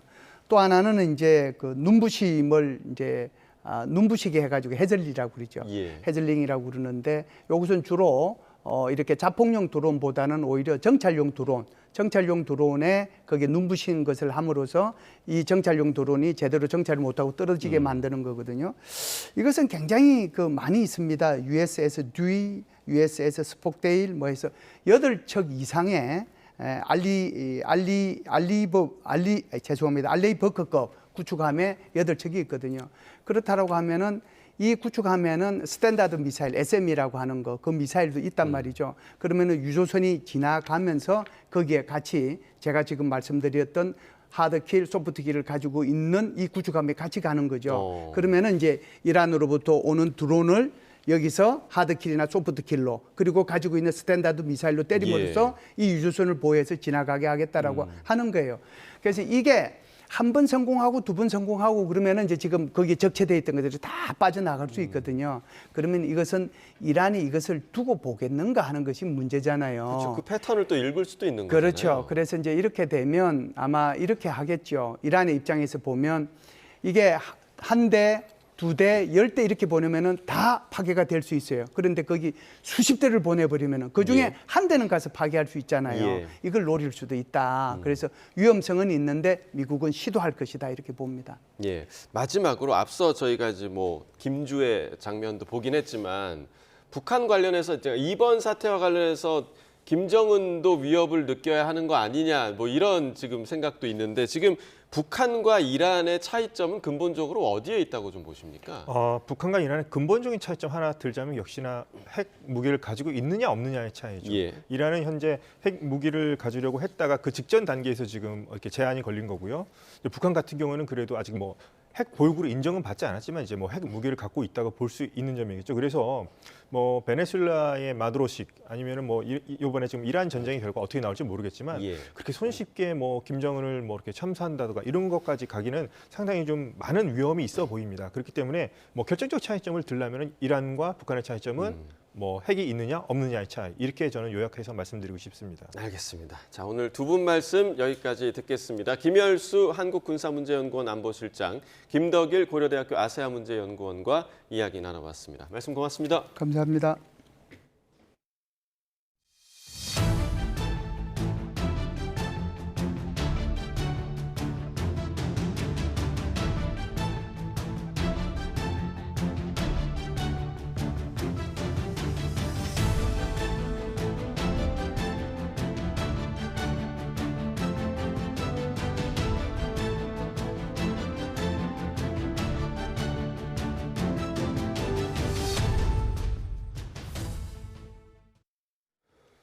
미국과 이스라엘의 폭격으로 사망한 최고 지도자 하메네이의 후계자로 그 아들이 지목될 것으로 알려진 가운데 트럼프 미국 대통령은 공개적으로 재거를 언급했습니다. 하메네이 사망 직후 최고 지도자 선출 절차를 서둘렀던 이란도 표적이 될 것을 우려해 공식 발표를 미루는 것으로 보입니다. 신호 기자가 보도합니다. 미국과 이스라엘의 폭격에도 살아남아 아버지 하메네이의 뒤를 이을 것으로 알려진 모즈타바 하메네이. 추가 공격을 우려해 화상회의로 진행된 전문가 회의에서 후계자로 선출된 것으로 보인다고 미국 언론과 이란 반체제 매체가 잇따라 보도했습니다. 하지만 만 하루가 지나서도 공식 발표는 이루어지지 않았습니다. 백악관은 지켜볼 필요가 있다는 반응을 내놨습니다. We've seen those reports as well, of course, and this is something that our intelligence agencies are closely monitoring and looking at. The truth is, we'll have to wait and see. 하메네이 사망 직후 곧바로 후계자 선출 절차에 착수했던 이란 정부 입장에서는 정권의 안정을 확보한다는 측면에서 발표를 늦출 이유가 없습니다. 이란은 부인하고 있지만 미국과 정보기관끼리의 종전 협상설이 나오고 있는 것이 최고 지도자 발표 시점에도 영향을 줄 수 있습니다. 트럼프 대통령은 누구든 이란의 지도자가 되려고 하는 사람은 하메네이와 같은 운명을 맞게 될 거라고 한 번 더 이란을 압박했습니다. Everybody that seems to want to be a leader, they end up dead, and it's It's an amazing thing that's taking place before your eyes because for 47 years we were pushed around and we shouldn't have been. 이란 내부에서도 모즈타바가 후계자로 선출되면 당장 미국과 이스라엘의 표적이 될 수 있다는 우려가 있어서 공식 발표를 미루고 시간을 벌 거라는 관측도 있습니다. YTN 신호입니다. 도널드 트럼프 미국 행정부가 이란에 대한 대대적 군사 공격을 닷새째 지속 중인 현지 시간 4일 미 연방 상원에서 트럼프 대통령의 전쟁 권한을 제한하려는 결의안이 부결됐습니다. 미 상원은 본회의에서 민주당이 주도해 발의한 전쟁 권한 결의안을 표결에 붙인 결과 찬성 47표, 반대 53표로 부결시켰습니다. 이 결의안은 이란에 대한 추가 군사력 사용을 제한하는 내용이 담겼지만 공화당 의원들이 당론에 따라 투표하면서 통과되지 못했습니다. 하원에서도 오늘 비슷한 내용의 결의안이 표결에 붙여질 예정이지만 통과되더라도 상원 문턱을 다시 넘지 못할 것으로 보입니다. 마르크 루이터 북대서양조약기구 나토 사무총장이 미국의 대이란 군사작전에 대해 회원국들의 광범위한 지지가 형성돼 있다고 밝혔습니다. 루이터 사무총장은 현지 시간 4일 미국 뉴스맥스와 인터뷰에서 나토는 직접 관여하고 있지 않지만 회원국들은 기본적으로 도널드 트럼프 미국 대통령의 조치를 지지하고 있다고 말했습니다. 나토 회원국들이 이란 정권에 대해 강한 안보 우려를 갖고 있다는 것이 루이터 사무총장의 설명입니다. 미국과 이스라엘의 이란 공격이 시작된 후 걸프 지역 국가들이 방공미사일 확보에 비상이 걸렸다고 현지 시간 4일 파이낸셜 타임스가 보도했습니다. 파이낸셜 타임스에 따르면 미국은 최근 걸프 지역에 패트리엇 등 요격 미사일 추가 공급을 약속했지만 실제 무기 인도는 아직 이루어지지 않은 것으로 알려졌습니다. 우크라이나 전쟁 이후 요격 미사일 공급이 부족한 상황에서 이란과의 전쟁으로 추가 수요가 몰리며 제때 공급이 이루어지지 못하고 있다는 것입니다. 이란의 핵무기 보유 시도를 공습 명분으로 내세운 트럼프 미 대통령은 다른 나라의 핵 보유 시도에도 강한 경고 메시지를 보냈습니다. 미 국방부도 이란 공습이 다른 국가의 신호가 될 것이며 북핵 문제도 잘 알고 있다고 밝혔습니다. 워싱턴 신윤정 특파원입니다. 트럼프 미국 대통령은 지난해 6월 이란의 핵시설을 공격하지 않았다면 이란이 핵무기를 보유했을 거라고 주장했습니다. 그러면서 핵무기를 보유하려는 독재자들을 향해 나쁜 일이 벌어질 거라며 이란처럼 군사공격의 대상이 될 거라고 경고했습니다. When crazy people have nuclear weapons, bad things happen. So we're in very good shape now. I want to let you know that, and we will continue forward. 북한을 지칭하진 않았지만 트럼프 대통령이 북한을 핵 보유국이라고 말해온 만큼 북한에도 적용될 수 있어 보입니다. 미 국방부는 이란을 향한 군사작전 중에도 북핵 문제가 주요 안보 현안이라는 점을 강조했습니다. 엘브리지 콜비 미 국방차관은 관련 세미나에서 60여 개 핵무기를 보유한 북한에 대해 왜 언급이 없냐라는 질문에 북한 문제를 잘 인지하고 있다고 답했습니다. We did say something about North Korea. We're well aware of that. And that's part of what we our very close alliance with South Korea. 피트 헤그세스 국방장관은 북한을 직접 거론하는 대신 이란의 핵 야망을 다루는 과정이 다른 국가들의 충분한 신호가 될 거라고 말했습니다. We're going to deal with Iran's nuclear ambitions, and that'll send plenty of signals in the process. 이런 가운데 백악관은 핵무기 보유를 이유로 이란을 공습한 뒤 북한에 대한 태세에 변화가 있느냐는 질문에 입장 변화가 없다고 밝혔습니다. 트럼프 대통령의 이달 말 중국 방문을 앞두고 북미 대화 가능성이 거론되는 상황에서 북한의 도발을 멈추고 대화 테이블로 나오라는 경고와 압박을 이어가고 있는 것으로 해석됩니다. 워싱턴에서 YTN 신윤정입니다. 김정은 북한 국무위원장이 취역을 앞둔 5,000톤급 신형 구축함 최연호를 연이틀 찾아 훈련 실태를 점검하고 함대지 전략순항미사일 시험 발사를 참관했다고 조선중앙통신이 보도했습니다. 통신은 김 위원장이 지난 3일과 4일 남포조선소에 있는 구축함 최연호에 올라 해병들의 함 운용 훈련 실태와 작전 수행 능력 평가 시험 공정을 파악했다고 전했습니다. 김 위원장은 3일 항해 시험을 참관한 뒤 함의 기동성이 작전 운용상 요구에 만족됐다고 평가하며 국가 해상 방위력의 새로운 상징이라고 만족감을 표시했습니다. 중국이 중동 지역에서의 군사 충돌을 비판하며 중동 문제 특사를 파견하겠다고 밝혔습니다. 걸프 국가들도 중국의 역할을 요청했고 중국은 중재자로서의 행보를 키우는 모양새입니다. 박영진 기자입니다. 미국, 이스라엘과 이란의 군사 충돌로 중동 정세가 급격히 악화한 가운데 중국은 중재자 역할을 자처하고 나섰습니다. 恢复对话谈判，维护中东地区和平稳定，中方愿为此继续发挥负责任大国作用。 왕이 외교부장은 사우디와 아랍에미리트 외무장관들과 잇따라 통화하고 중동에 특사를 파견하겠다고 밝혔습니다. 중국이 중동 평화를 위해 건설적인 역할을 하겠다고 말했습니다.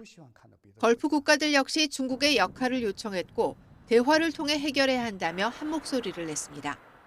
This conflict between Iran and the United States and Israel could only be resolved on the negotiating table. There is no other way.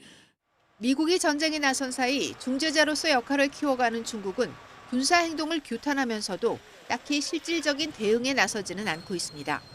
특히 미국이 최근 2달 동안 중국과 특별한 관계를 유지해온 베네수엘라와 이란의 지도자를 잇따라 제거했지만 역시 비판 성명이 다였습니다. 여기엔 중국의 실용주의적 계산이 깔려 있다는 분석입니다. 현재 중국의 최우선 과제는 이란이 아닌 미국과의 관계 개선이고 미중 정상회담을 앞두고 미국과의 긴장 확대를 원하지 않는다는 겁니다. 일부 전문가들은 또 미국이 중동에 깊이 개입할수록 인도태평양 지역에서 중국을 견제할 여력이 줄어든다는 점을 중국이 전략적으로 활용할 가능성도 있다고 보고 있습니다. YTN 박영진입니다. 우리가 알던 전쟁의 모습이 뿌리부터 바뀌고 있습니다. 미국이 이란 공습에 인공지능을 활용하면서 AI가 현대전의 설계자로 등판했습니다. 알고리즘이 총과 탱크보다 한 발 먼저 전장의 길을 연 겁니다. 이번 미국의 대이란 공습 작전은 개시부터 하메네이 제거 확인까지 단 15시간 만에 이뤄졌습니다. 20여 년 전 이라크 전쟁 당시 사담 후세인을 잡기 위해 9개월간 저인 방식 수색을 벌였던 것과 비교하면 전쟁의 시계가 무서울 정도로 빨라졌는데요. 이 압도적인 속도전의 배후에는 데이터 분석 기업 팔란티어의 고담과 엔스로픽의 AI 클로드가 있었습니다. 고담이 위성 영상과 감청 기록을 실시간으로 훑어 은신처를 특정하면 클로드는 수만 가지 시나리오를 시뮬레이션해 최적의 작전안을 제안합니다. 인간이 고민하고 판단하던 전략의 영역을 기계가 대체하고 있는 건데요. 영국 가디언 등 외신과 전문가들은 이를 인지적 외주화라고 경고합니다. 기계가 심사숙고해 내놓은 정답에 인간은 그저 승인 버튼만 누르는 도구로 전락할 수 있다는 겁니다.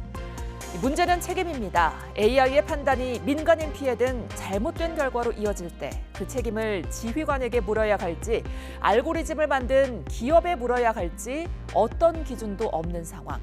인간의 결정 속도를 앞지른 AI의 군사적 활용을 어디까지 허용하고 어떻게 통제할 것인지 AI의 전쟁 참전이 새로운 숙제를 던져주고 있습니다.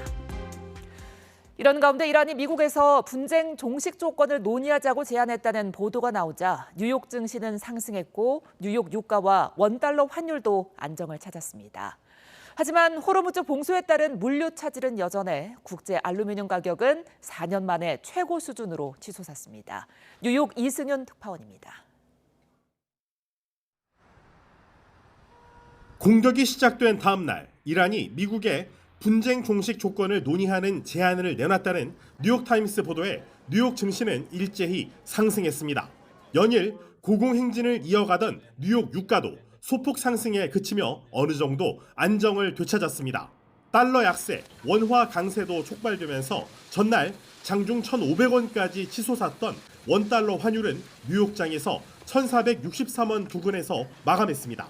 Investors understand and know that President Trump keeps a really close eye on the stock market, and he will calibrate his actions and pull back or go further based on the reaction of the stock market. 하지만 호르무즈 봉쇄에 따른 물류 차질은 여전해 알루미늄 선물 가격은 4년 만에 최고 수준으로 치솟았습니다. 세계 2위의 알루미늄 재련소를 운영하는 알루미늄 바레인 BSC는 통제 불가능한 사유로 계약 이행이 어렵다며 출하를 중단했습니다. 카타르 국영 알루미늄 업체는 생산을 감축했고 아랍에미리트의 주요 생산 업체는 고객사 공급 차질을 막기 위해 역외 재고 확보에 나섰습니다. 중동 국가들은 에너지가 풍부해 전기가 많이 드는 알루미늄을 많이 생산하는데 물류 병목 현상이 계속되면 출하 중단이 확산할 것으로 우려됩니다. 중국 국영 해운사인 코스코는 중동 항만 운항의 신규 예약을 중단했고 덴마크 머스크와 스위스 MSC 등 다른 해운사도 중동 운항 중단을 시사했습니다. 전 세계의 10%를 차지하는 중동산 알루미늄의 수출과 반입이 동시에 악영향을 받으면 자동차와 항공, 방산, 건설 분야로 충격파가 확산할 전망입니다. 뉴욕에서 YTN 이승윤입니다. 이처럼 이란과 미국 정보당국 사이에 물밑 접촉이 이루어지고 있다는 보도가 나오는 가운데 네타냐후 이스라엘 총리가 백악관에 해명을 요구했다고 미국의 온라인 매체 악시오스가 현지 시간 4일 보도했습니다. 악시오스는 이스라엘 정보기관이 이번 주 초 이란과 트럼프 행정부 사이에 휴전 논의를 위한 접촉이 있었을 가능성을 시사하는 정보를 입수한 뒤 베냐민 네타냐후 총리가 지난 2일 백악관 당국자들에게 직접 전화를 걸어 이란 측과의 만남이나 메시지 교환이 있었는지를 캐물었다고 전했습니다. 한 소식통은 백악관은 네타냐후에게 트럼프 행정부가 그의 등 뒤에서 이란과 접촉하고 있지 않다고 전했다고 말했습니다. 미국과 이란의 전쟁 여파에 이틀 동안 급락했던 우리 증시가 하루 만에 두 자릿수 상승률을 기록했습니다. 코스피는 장중 12% 넘게 올라 5,700선을 찍은 뒤 지금은 5,600선에서 상승폭을 조절하고 있습니다. 코스닥 지수 역시 14% 넘게 치솟아 1,110선 후반에 올라섰습니다. 코스피와 코스닥 지수 모두 급등하면서 프로그램 자동 매수 주문을 잠시 중단하는 사이드카가 개장 직후 발동됐습니다.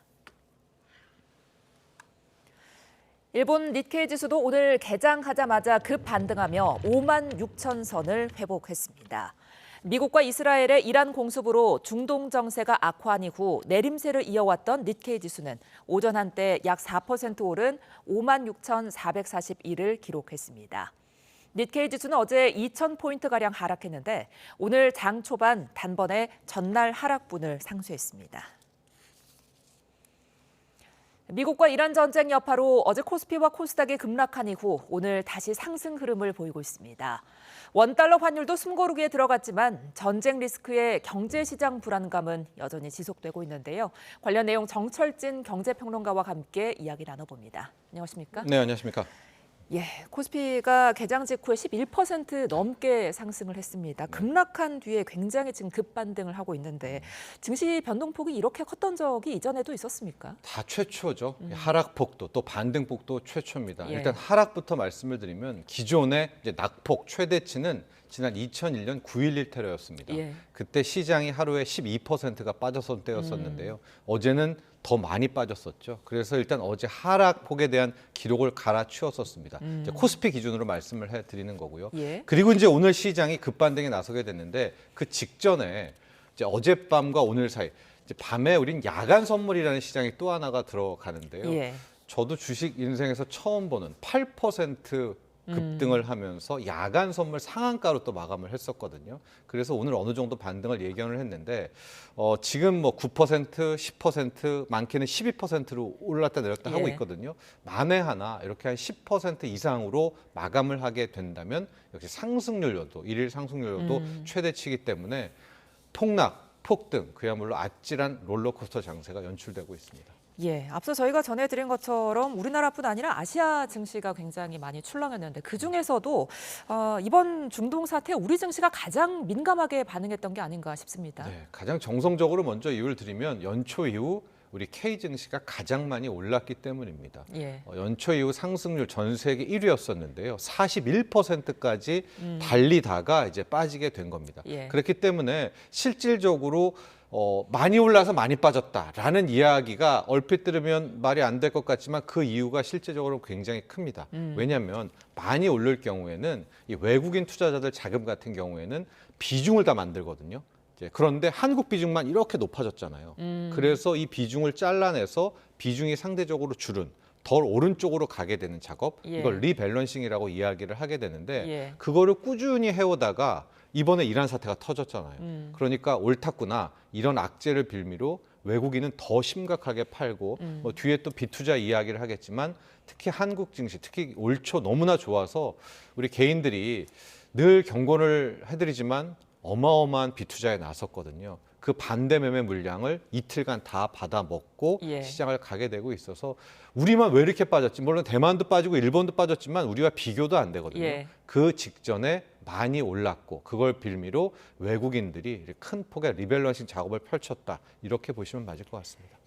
뭐 아직은 증시가 불안한 상황이긴 합니다만 그래도 이제 증권가에서는 코스피가 밸류에이션 매력을 아직 유지하고 있다. 이런 전망들을 내놓고 있던데 어떻게 전망하세요? 그렇죠. 뭐 주가가 왜 오르고 왜 떨어지는지 정답은 없죠. 그래도 확률적으로 오르고 내리는 데 있어서 가장 중요한 지표, 변수가 있다면 기업들의 실적입니다.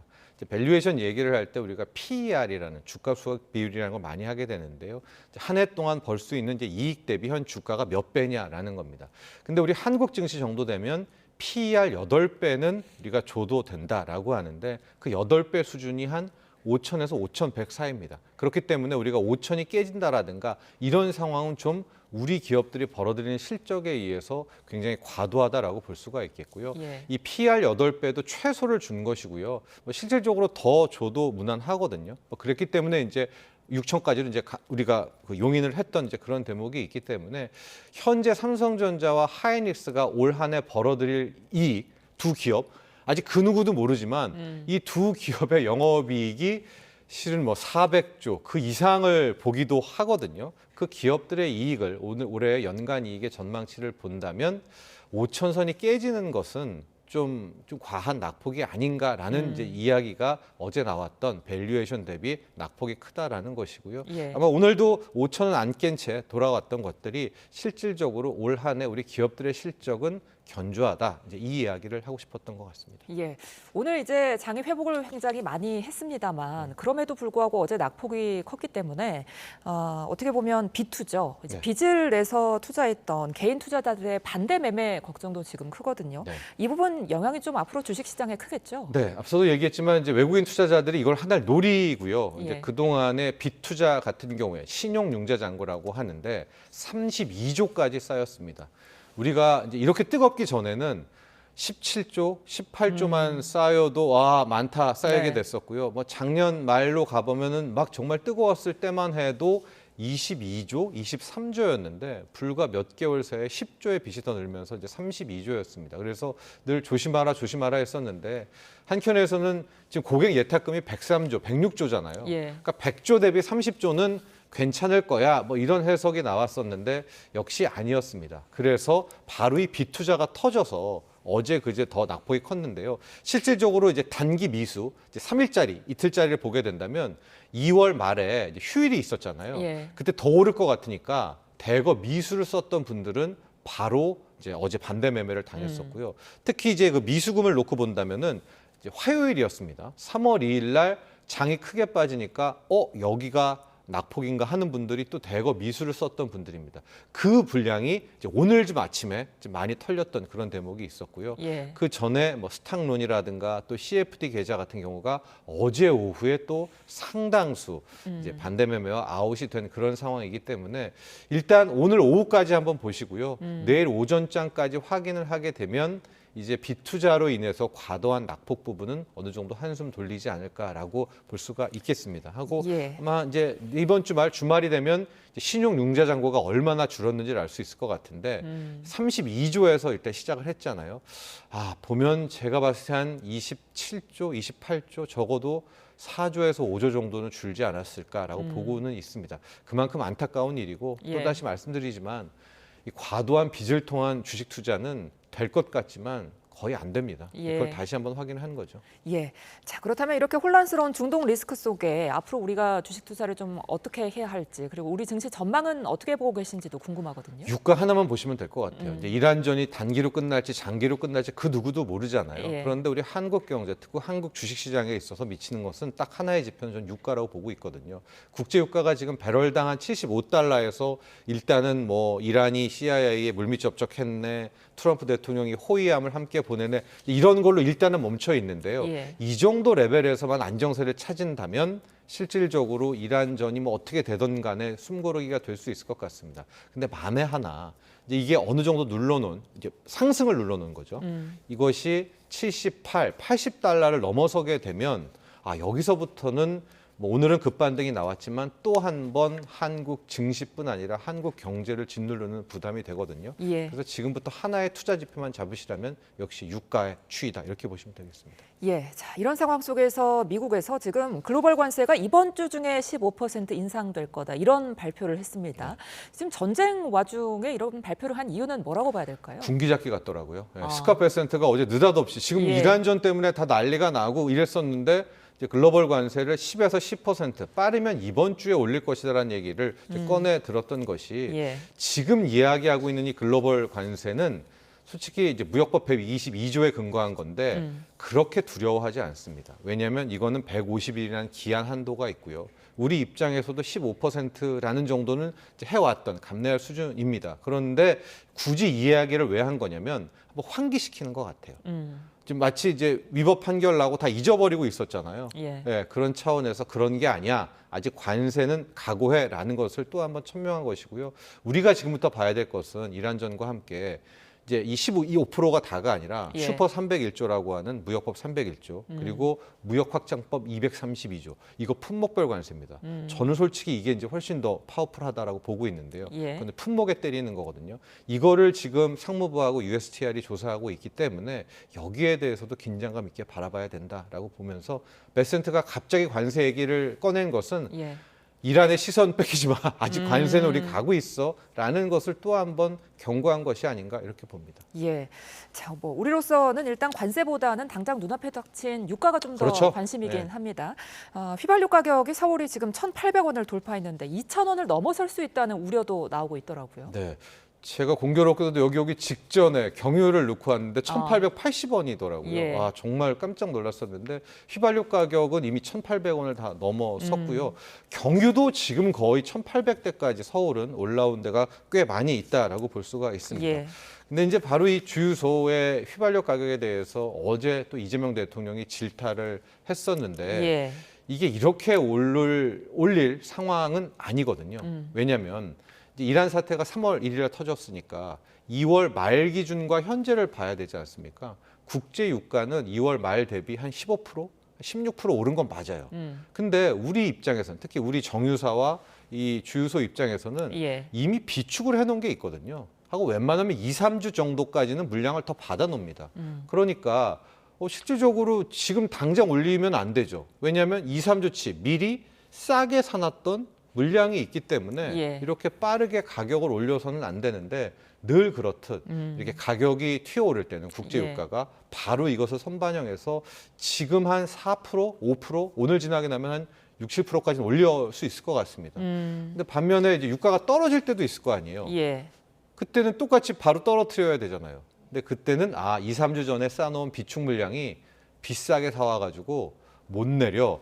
이런 식으로 천천히 내리고 올릴 때는 빨리 올리고 그래서 이재명 대통령이 어제 이 부분을 질타하면서 예. 담합이 있거나 이런 것들을 조사하겠다라고 좀 경고는 했거든요. 근데 아직까지 우리 주유소들에서 이런 경고를 받아들이고 있는 것 같지는 않습니다. 예.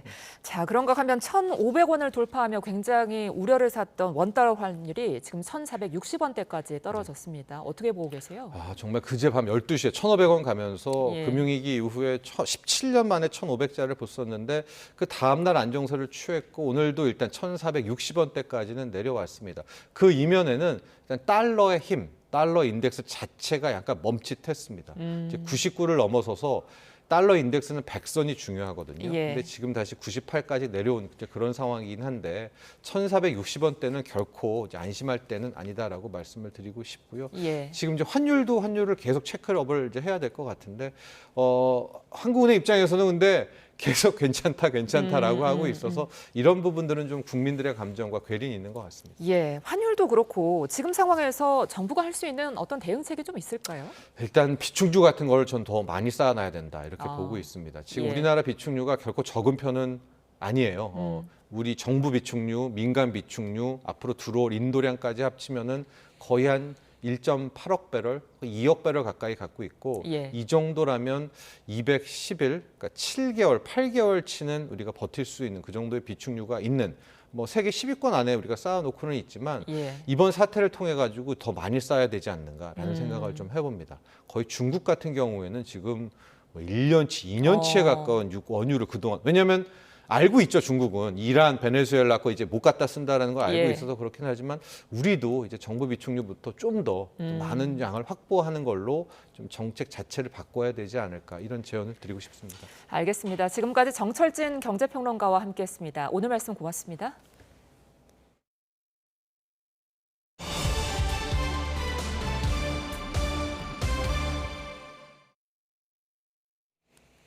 허위 공시로 투자자를 유인한 주가 조작 세력과 건실한 회사를 횡령으로 망가뜨린 기업 사냥꾼 등 주식시장 불공정 탈세자에 대해 2,576억 원이 추징되고 30건이 검찰에 고발됐습니다.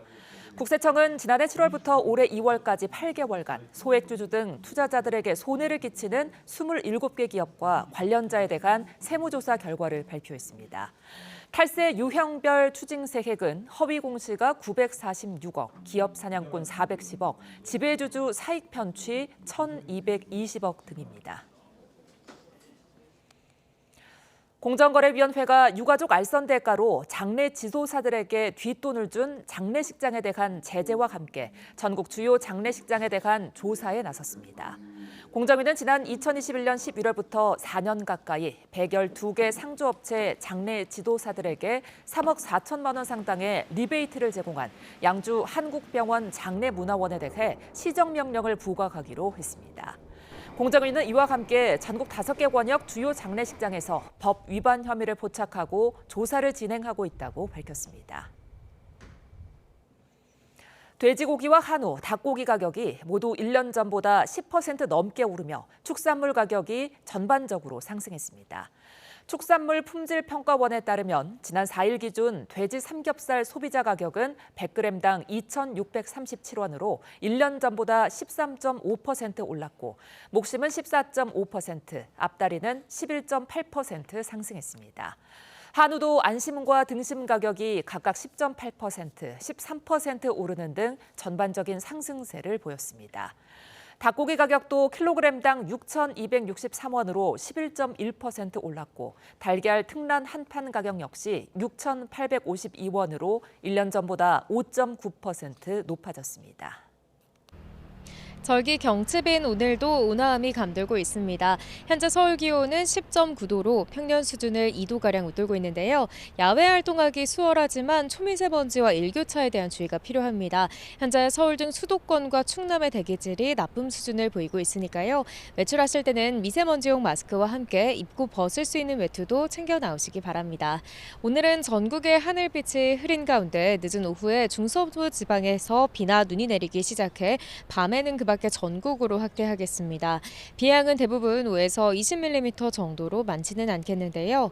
다만 내일까지 강원 산간에 최고 15cm 이상, 강원 내륙과 경기 북동부, 충북 북부에도 최고 5에서 8cm의 많은 눈이 내리겠습니다. 비와 눈은 내일 새벽 중서부 지방부터 점차 그치겠지만 오후부터 밤사이 중부와 전북 곳곳으로 또다시 산발적인 비나 눈이 오는 곳이 있겠습니다. 오늘 낮 기온은 서울 13도, 광주와 대구는 16도로 평년 수준을 2에서 6도가량 웃돌겠습니다. 눈비가 모두 그친 뒤 주말 아침에는 영하권 꽃샘추위가 찾아올 전망입니다. 오늘과 내일 비나 눈이 내리는 지역에서는 가시거리가 짧고 도로가 미끄러운 곳이 많겠습니다. 차간 거리를 넉넉히 두고 속도를 줄이는 등 안전운전 하시기 바랍니다. 지금까지 YTN 윤수빈입니다. 이상으로 목요일 뉴스나우 마칩니다. 시청해주신 여러분 고맙습니다.